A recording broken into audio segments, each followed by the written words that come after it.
तो दोस्तों आज की इस वीडियो में अगेन हम लोग दो खबरों को लेकर डिस्कशन करेंगे। एक खबर में जहां पर अब हम लोग ये जानेंगे कि किस तरह से अमेरिका और रशिया के बीच में इस बात की रेस लग चुकी है कि भारत के डिफेंस मार्केट के ऊपर कौन कब्जा जमाएगा, जो कि हमारे लिहाज से काफी हद तक अच्छी खबर मानी जा सकती है। तो वहीं पर दूसरी ओर हम लोग एक बहुत ही बुरी और भत्सनीय खबर को लेकर चर्चा करेंगे, क्योंकि बताया ये जा रहा है कि हम सबके परम प्रिय विदेश मंत्री डॉक्टर जयशंकर के ऊपर हमला करने की एक नाकाम कोशिश की गई और ये एक्चुअली हमला करने वालों ने अपनी सारी सीमाएं तोड़ने का परिचय दिया है। यहाँ पर इन तत्वों का कोई परमानेंट सॉल्यूशन अब निकालना हमारे लिए अति आवश्यक हो जाता है। तो चलिए आगे डिस्कशन करते हैं। आप वीडियो के साथ एकदम अंत तक बने रहिए और अपने खुद के इस चैनल को सब्सक्राइब जरूर कर दीजिएगा। तो सबसे पहले बात कर ली जाए डिफेंस रेस की। तो देखिए पिछले कुछ समय से लगातार हम लोग देख पा रहे हैं कि यूरोप में भी स्पेशली फ्रांस हो, जो कि भारत के डिफेंस मार्केट पर अपनी पकड़ अच्छी खासी बना चुका था, तो वहीं पर वो आप अपने खुद के ही कुछ इस तरह के कुकर्मों की वजह से काफी हद तक साइडलाइन होते जा रहा है। जहां पर रफाल की दाल नहीं गल रही है, साथ ही भारत के सबमरीन की डील ये अपने हाथ से खो चुके हैं, तो वहीं पर ये एमका के इंजन डेवलपमेंट की डील को लेकर भी काफी हद तक पिछड़ते जा रहे हैं। इन्हीं सब मौकों को फायदा अब रशिया और अमेरिका उठाना शुरू कर चुके हैं।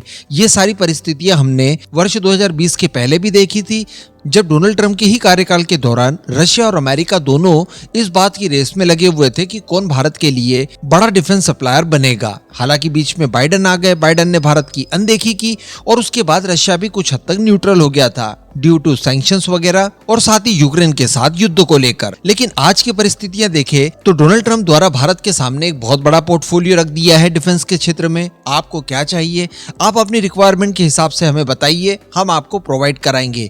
इवन F-35 तक का ऑफर इन्होंने हमें दे दिया।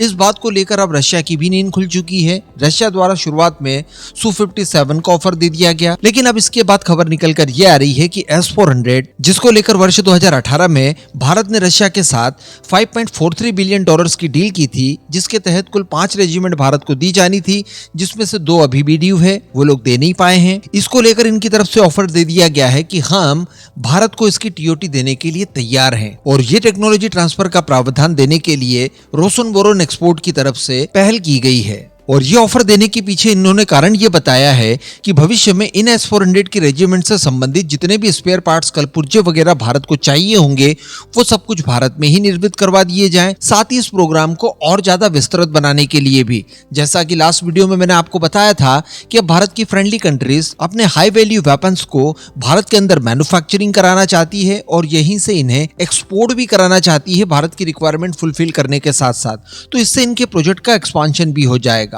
अब ये भारत के लिए भी अच्छा होगा, विदेशी निर्भरता भी समाप्त होगी और साथ ही भारत में इसको लेकर एक इकोसिस्टम डेवलप होगा, जिसको लेकर इंपॉर्टेंस हम लोग हर बार देते हैं।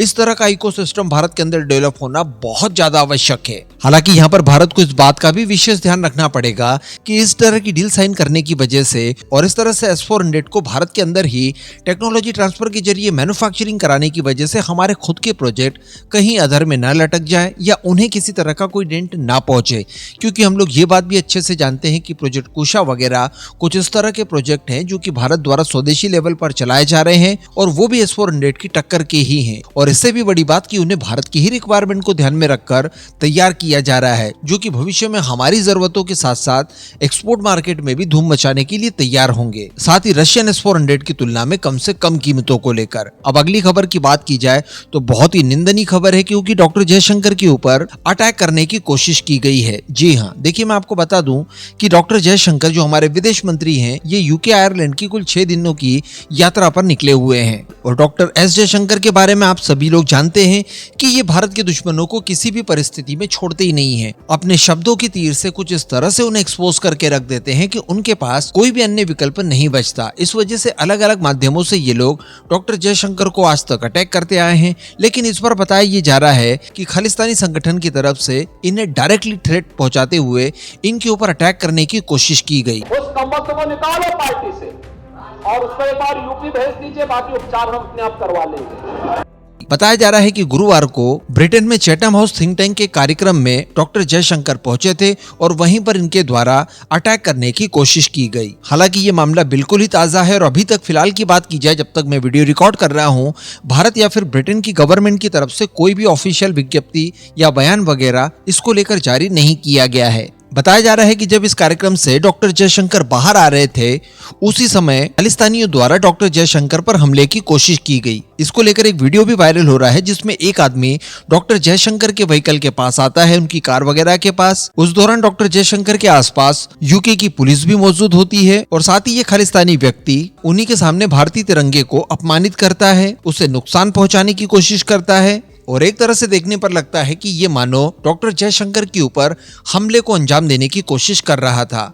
हालांकि किसी भी तरह का डायरेक्ट अटैक करने में ये नाकामयाब तो रहा है, लेकिन यहाँ पर यूके के प्रशासन के ऊपर एक बार फिर से प्रश्न चिन्ह खड़ा होता है। ये लोग पास्ट में भी इस तरह के उपद्रवियों से भारत के दूतावासों को प्रॉपर सुरक्षा नहीं दे पाए थे और इस तरह के तत्व कई बार दूतावास के सामने काफी हिंसक प्रदर्शन वगैरह कर चुके हैं, भारत के झंडे को भी कई बार अपमानित कर चुके हैं। और अब सीधे भारत के विदेश मंत्री डॉक्टर जयशंकर के सामने इस तरह की घटना होना ये अपने आप में काफी दुखद है, निंदनीय है और इसको लेकर भारत द्वारा कड़ी आपत्ति दर्ज करानी चाहिए और इनका कोई परमानेंट इलाज अब निकाल लेना चाहिए। इन दोनों ही मुद्दों के ऊपर अब आपका क्या मानना है, नीचे कमेंट करके जरूर बताइएगा।